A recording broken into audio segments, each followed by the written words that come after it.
This drawing, derived from potential flow theory, shows how the streamlines around a combination of a flat plate and a cylinder would look if fluids did not have viscosity. When a real fluid, water, flows around the same shape, the flow is quite different. Boundary layers, thin layers of fluid in which viscosity affects the flow dynamics, are formed along the surfaces of the object. The behavior of these boundary layers under the influence of pressure gradients can, in some cases, drastically alter the flow.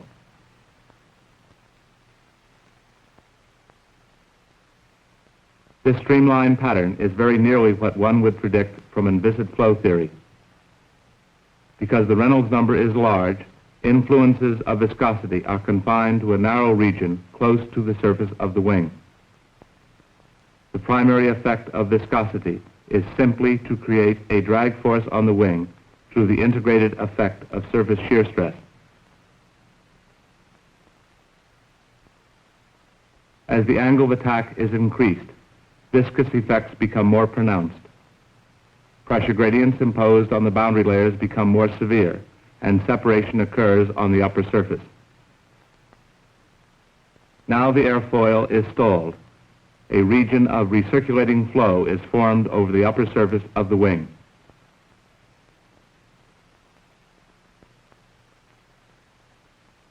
In order to understand how viscous forces can influence the entire flow field, we shall look at what causes boundary layers, how they grow, how they respond to pressure gradients, and the difference in behavior of laminar and turbulent layers.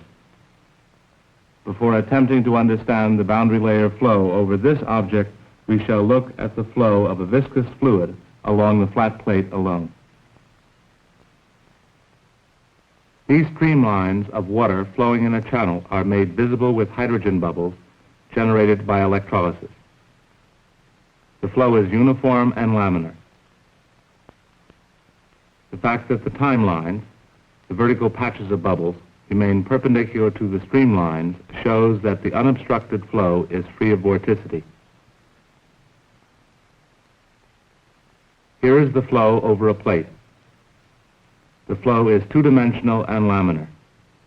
Upstream of the plate, the flow is still uniform, but in the fluid layers near the plate, the velocities are much lower and vorticity is present. In the narrow boundary layer region adjacent to the plate, the shearing forces and inertia forces are of equal importance in determining the motion of fluid elements. Outside of this region, the shear stress can be neglected.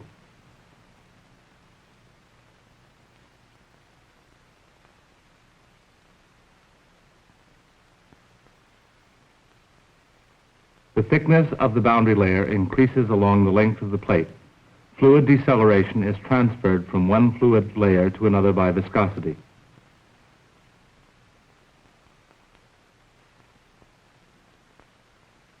Moving the camera with the free stream velocity will give a better view of the boundary layer growth.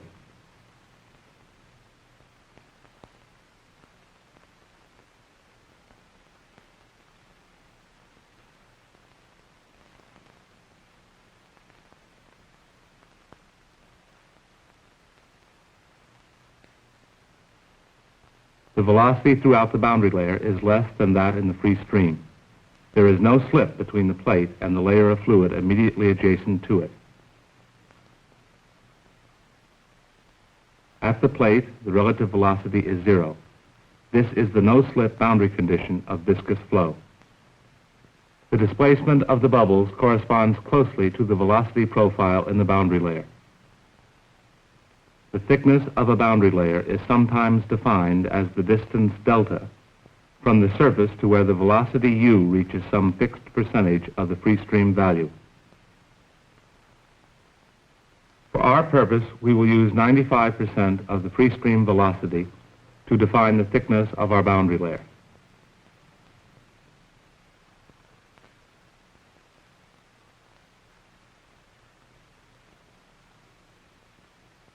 The gradient of the velocity normal to the wall, delta u by delta y, times the viscosity mu is the wall skin friction or shear stress tau. The greater the velocity gradient normal to the wall, the greater the shear stress.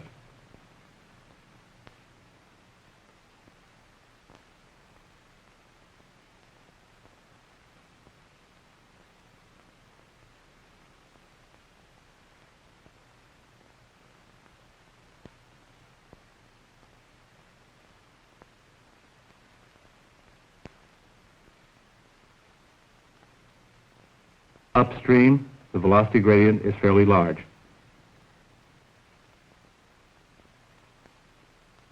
Downstream, it is much less.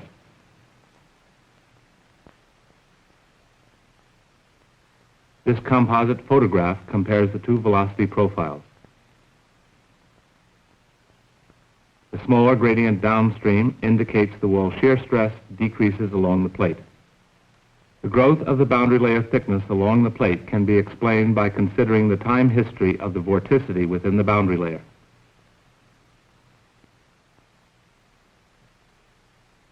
Stokes' theorem states that the area integral of the vorticity omega, bounded by a closed contour, is equal to the line integral of the velocity around the bounding contour.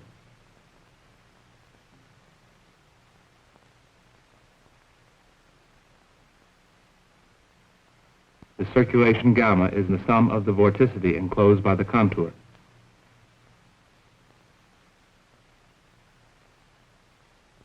The contour at the upstream station is a unit length along the plate and is more than a boundary layer thickness in height.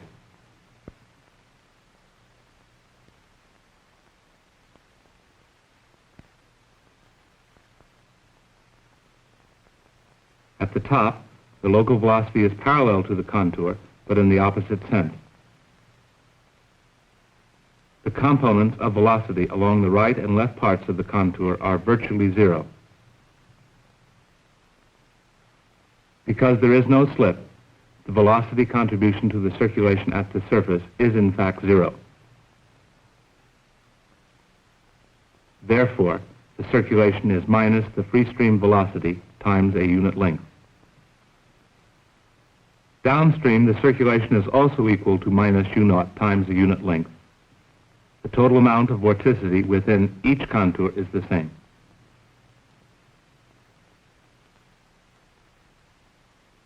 Because there is no vorticity upstream of the plate, and because the circulation per unit length along it is constant, we conclude that all of the vorticity in the boundary layer is introduced at the leading edge. But the distribution of vorticity normal to the plate changes along its length.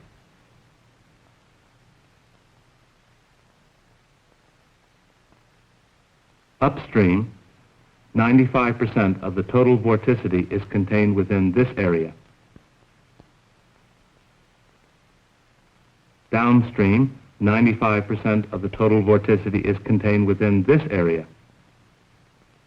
Viscosity acts through the mechanism of molecular diffusion to spread out the vorticity as it is convected downstream. The local boundary layer thickness is a measure of the distance vorticity has diffused away from the plate.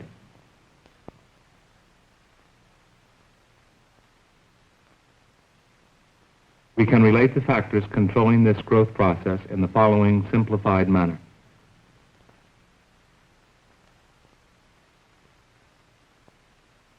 The diffusion length delta increases as the square root of the product of the kinematic viscosity nu and the time of diffusion t. At a distance L from the leading edge, the diffusion time is proportional to L divided by the free stream velocity u0. We combine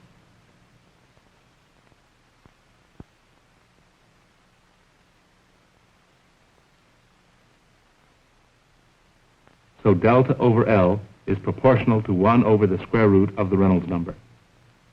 This relationship is valid only at high Reynolds numbers when delta is small compared to L. Increasing the flow velocity will decrease the boundary layer thickness at any given station along the plate.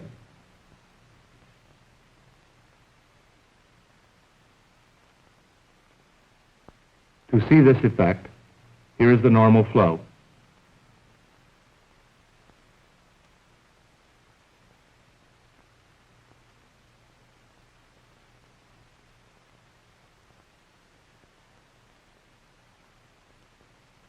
We will speed up the flow. Now, the flow velocity outside the boundary layer has increased. At any position along the plate, the boundary layer thickness is now less than before, because with a higher mainstream velocity, the boundary layer has had less time to grow.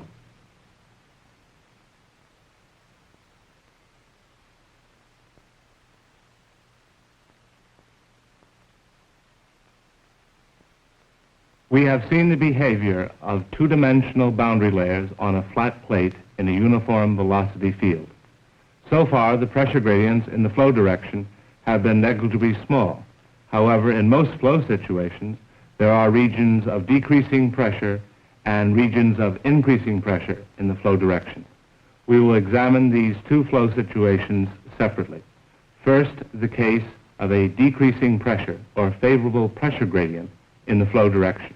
We will use this 2-to-1 flow contraction and watch the boundary layer along the flat side.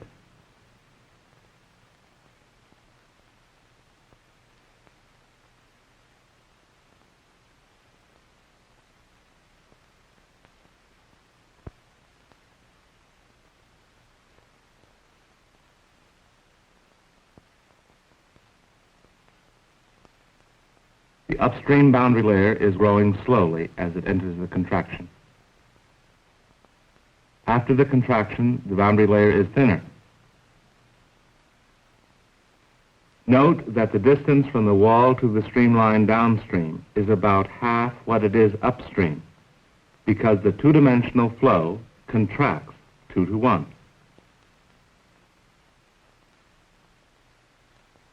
In the contraction, the effect of the pressure gradient in the boundary layer is to enhance the already high shear stress or vorticity concentration very near the wall.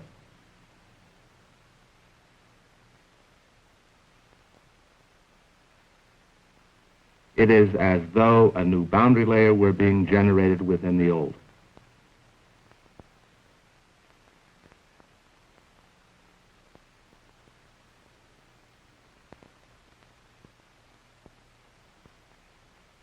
The combined profile at the exit is relatively thinner because there has been little time for growth of the new boundary layer by viscous diffusion.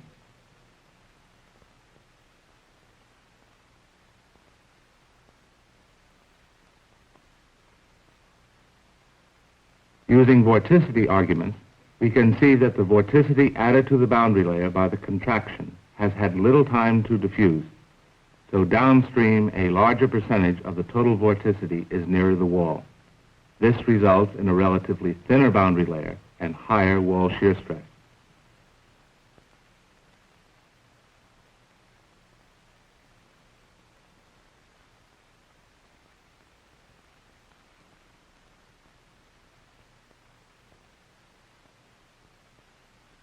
On the other hand, in a divergent channel, the boundary layer becomes thicker, with a corresponding decrease in wall shear stress. In this case, we have an unfavorable pressure gradient.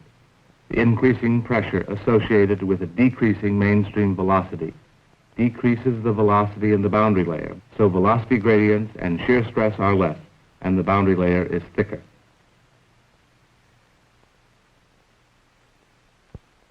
At a larger angle, the decrease in velocity is so great that somewhere along the wall, the velocity gradient normal to it becomes 0, accompanied by a local reversal of flow immediately downstream of the point.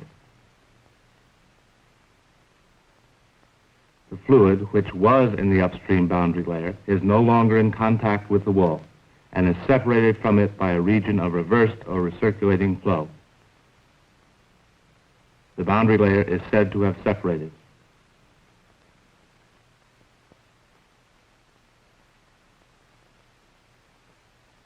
The point on the wall where the fluid in the upstream boundary layer meets the fluid from the region of flow reversal is called the separation point. The wall shear stress is 0 there. Here, the point of separation of the laminar boundary layer is near the first wire.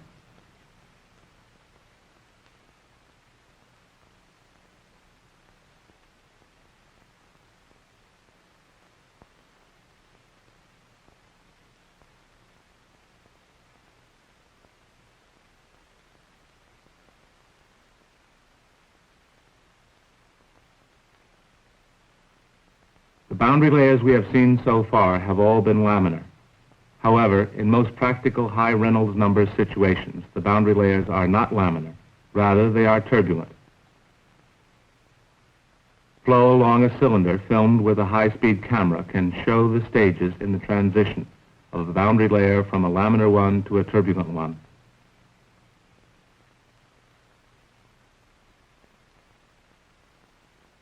A slight adverse pressure gradient causes transition to occur within the field of view. The steps in the transition are very complicated and interdependent.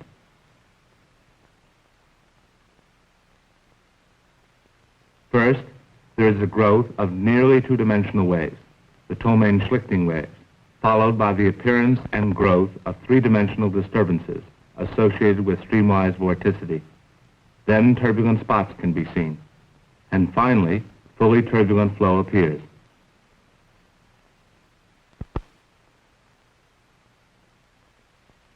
Here, the exact position where growth of two-dimensional disturbances begins depends on random small-scale fluctuations in the flow, and therefore varies with time in a random way.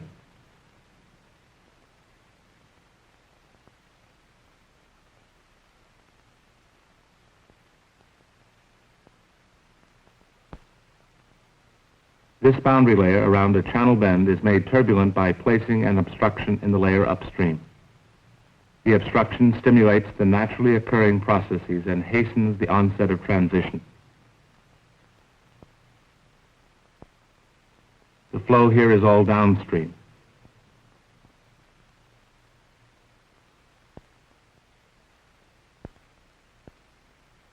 Removing the trip rod results in separation and backflow. Bubbles accumulate at the separation point.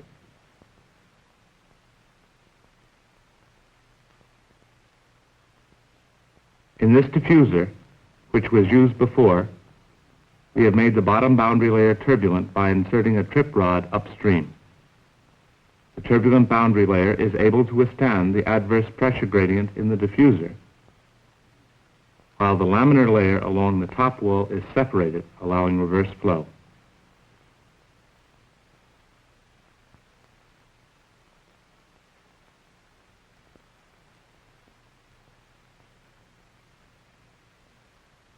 These timelines show that in the turbulent boundary layer, there is no separation. The overall flow is downstream.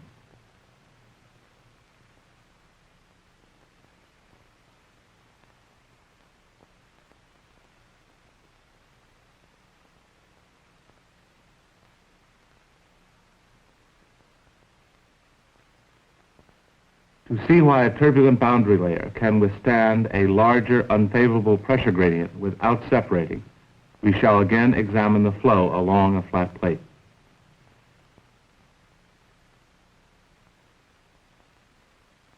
The boundary layer on the bottom side is laminar and two-dimensional. On the top side, the boundary layer has been tripped by a wire placed well upstream. Unsteady motions in the turbulent boundary layer are three-dimensional. Some of the motions are perpendicular to the plane of view.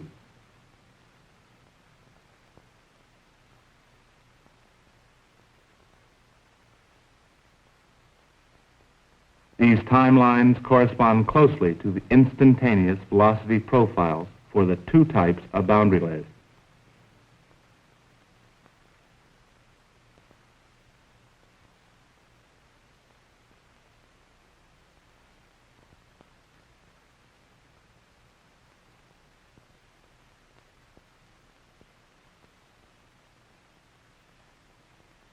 Superimposing a number of displacement lines enables us to obtain a mean velocity profile for the turbulent layer and the laminar layer, and at the same time gives an experimental notion as to where the fluctuations occur and how large they are in the plane of mean motion.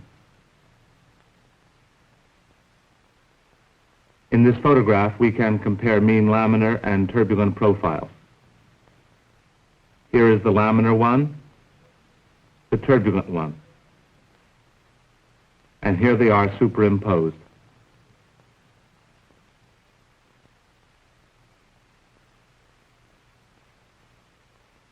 The velocity gradient normal to the plate is larger for the turbulent layer, and it therefore has the larger wall shear stress or drag.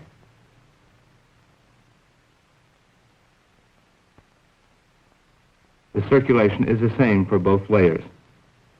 Both boundary layers therefore contain the same amount of vorticity per unit length of the plate.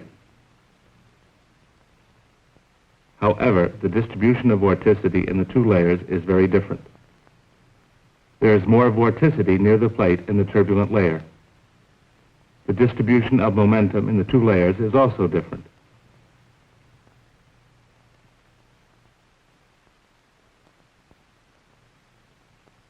In the turbulent layer, high momentum fluid is moved toward the plate, and low momentum fluid is moved away from the plate by unsteady, random motions. There are larger shear stresses and more momentum in the turbulent boundary layer than in the laminar layer, and the turbulent boundary layer is slightly thicker. In the diffuser, the turbulent boundary layer along the bottom wall does not separate, while the laminar one does, because the three-dimensional interchange between regions of high and low momentum fluid in the turbulent layer is more effective than the molecular diffusion in the laminar layer.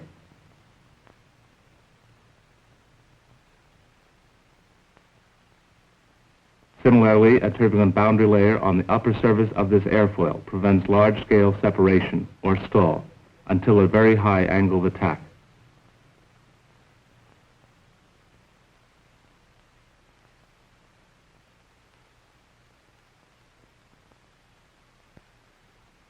The blades along this wing are called vortex generators.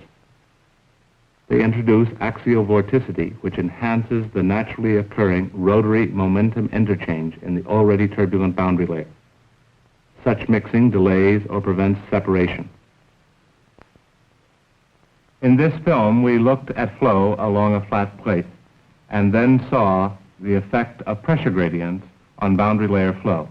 Now we can understand how this cylinder influences the flow on this plate. Without the plate attached, there is a static pressure increase along the stagnation streamline with a corresponding decrease in velocity.